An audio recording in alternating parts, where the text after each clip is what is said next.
The patient was a woman that had a concerning breast lesion seen on imaging.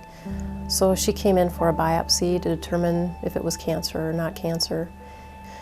She had a 6-year-old boy, so a lot of times women will come in and they'll think the worst. Really, when patients are here even for a normal screening, their anxiety level of everyone knows a breast cancer patient, so that's where their head goes is, you know, this could be my day that I get diagnosed with cancer. And during the procedure, it is very scary. We try to make conversation and distract the patient just to get, you know, how is your family? What's going on? What are you doing for Christmas? Just to kind of get that rapport.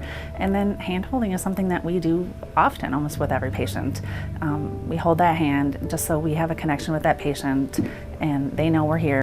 I think it, you know, made her feel that at that, you know, second in time that everything was going to be okay.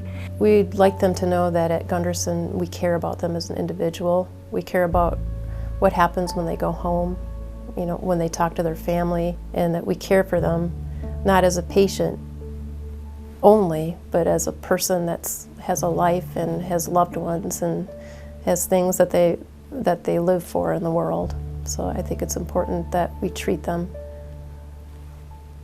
like we want to be treated. I mean, there's lots of hugs in our department, you know, so I mean, we see that every day. And a lot of times you can, you know, see the difference that it makes just in the patient's eyes, or when they step back from you, that, you know, that meant a lot to them. And I think it's just little things like that.